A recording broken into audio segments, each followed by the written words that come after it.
netizen Indonesia bahawa orang Indonesia berjuang berhabis-habisan menentang penjajah, termasuklah para ulama-ulama dan santri-santri. Khairul Onggon. Bismillahirrahmanirrahim. Assalamualaikum warahmatullahi wabarakatuh dan selamat datang ke channel Khairul Onggon. Apa khabar kalian? Saya doakan agar kalian semua diberikan kesihatan yang baik, dilimpahi rezeki yang berkat dan dipermudahkan urusan. Salam Nusantara, salam persaudaraan, salam persahabatan daripada saya kerana anda sudi hadir ke channel saya pada kali ini. Dan pada hari ini saya akan mereact satu video yang berbentuk mungkin edukasi ataupun sejarah yang sangat menarik. Sebab kerana apa saya memilih video kali ini? Kerana saya pernah menonton filem Sang Kiai dan ternyata rupa-rupanya filem Sang Kiai itu adalah menceritakan tentang Kiai Haji Hashim Asy'ari, seorang tokoh agama yang terdapat di Indonesia. Judul video yang kita react kali ini ialah Kiai Haji Hashim Asy'ari, pengasas organisasi Islam terbesar dunia. Oh, terbesar di dunia guys. Dan video ini adalah dari channel ML Studios. Jadi kalian berikan dukungan kepada ML Studios dengan menekan tombol subscribe, like, komen dan share agar channel ML Studios ini berkembang dan semakin dikenali. Jadi guys, tanpa berlengah-lengah, saya ingin tahu apakah video ini seperti apanya. Jadi kita teruskan nonton dengan reaction kiraan 1, 2, 3.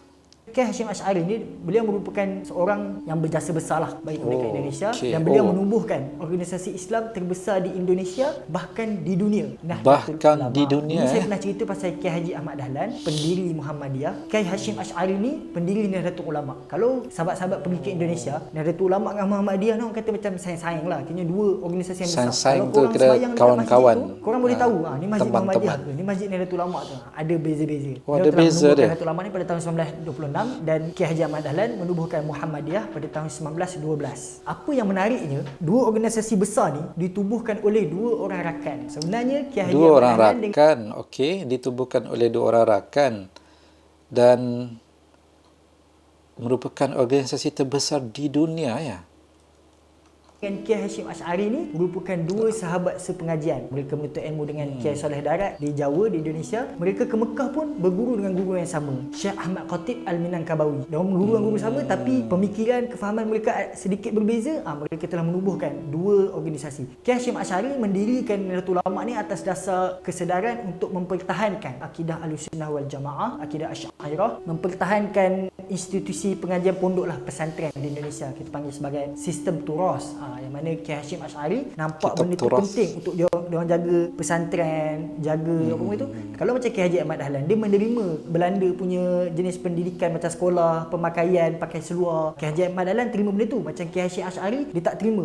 Siap haramkan pakai seluar, terus hidup dengan pesantren, pakai sarung apa semua. Benda tu bukan sejarah dia guys. Tapi itu adalah orang panggil siasah dalam dakwah. Kiai Hashim Asy'ari nampak benda tu sebagai ciptaan penjajah, syiar kita untuk lawan penjajah, terus berpakaian sebagai pesantren. Dua-dua bagus. Kemudian Kiai Hashim Asy'ari ni kalau kita tengok, beliau menuntut ilmu banyak pondok-pondok di sekitar Jawa Timur. Lebih 7 tahun Kiai Hashim Asy'ari di Mekah menuntut ilmu dengan guru-guru sana. Kemudian pulang ke Indonesia menubuhkan Nahdlatul Ulama yang saya sebut tadi pada tahun 1926. Antara jasa terbesar juga Kiai Hashim Asy'ari apabila beliau menjadi tokoh kemerdekaan. Korang kalau nak kenal Kiai Hashim Asy'ari ni boleh tengok filem Sang Kiai. Sang Kiai saya dah tengok dah filem ni. Waktu penjajahan Jepun, dia tangkap lah Kiai Hashim Asy'ari ni sebab dia nampak Kiai Hashim Asy'ari ni ada pengaruh yang besar. Pengaruh yang besar, betul. Banyak anak murid, pesantren dia kuat. Jadi dia nampak benda ni satu ancaman. Kiai Hashim Asy'ari ditangkap, beliau dihukum, tangan beliau dipukul sampai diseksa guys. Kecacatan. Kini teruklah dia diseksa demi kemerdekaan Indonesia. Dan Kiai Hashim Asy'ari ni beliau ada satu pandangan yang menarik lah tentang nasionalis, tentang kecintaan negara. Dan sebenarnya memang kecintaan kepada negara ni sebahagian daripada agama. Sebab tu santri beliau sampai jadi pejuang kemerdekaan lawan Jepun, lawan Belanda. Okey baik. Beliau banyak kali. Saya sewaktu tengok filem ni guys, saya terus terang cakap, saya memang sedih gila dan saya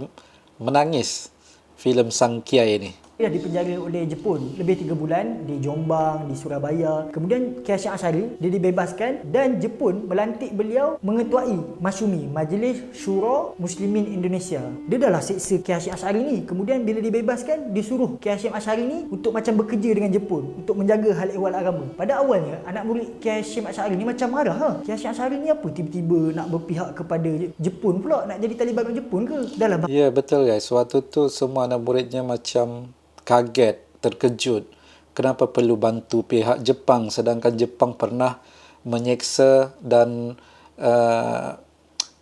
menyeksa dan memukul sang kiai ini kan. Tetapi itulah sifatnya seorang tokoh agama yang sangat baik hati ni.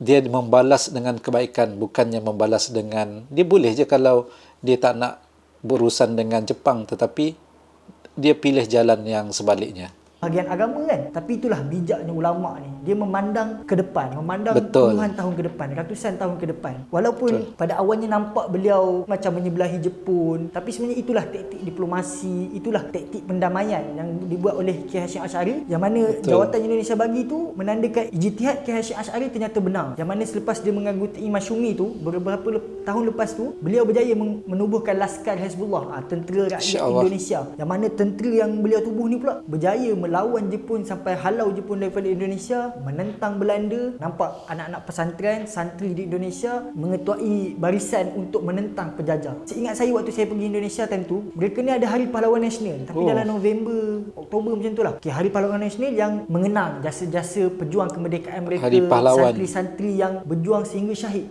ingin memerdekakan Indonesia. Itulah dia Kiai Hashim Asy'ari. Jasa beliau sangat besar di atas penubuhan Nahdlatul Ulama, melahirkan santri-santri yang cintakan negara, semangat nasionalis didasari oleh cintakan agama hingga melawan penjajah, menentang penjajah, dan seorang ulama yang berdiplomasi, yang bijak, dan pandangan beliau jauh ke depan.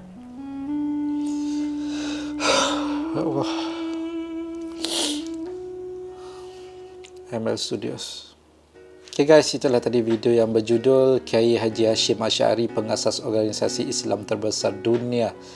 Jadi setelah melihat video ini, baru saya lebih faham lah dan mengenali sosok tubuh seorang kiai yang sangat masyhur, yang sangat dikenali di Indonesia.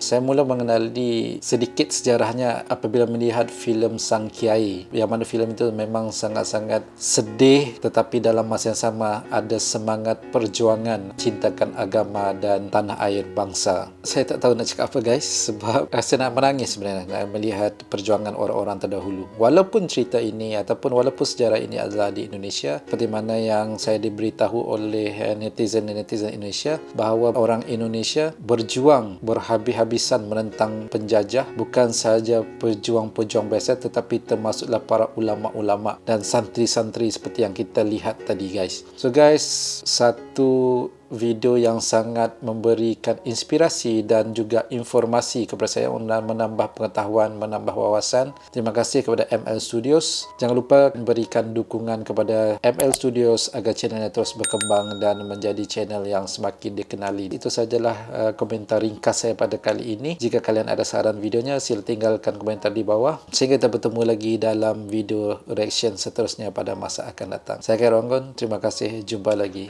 Bye-bye. Assalamualaikum. Sikit lagi aku nak nangis.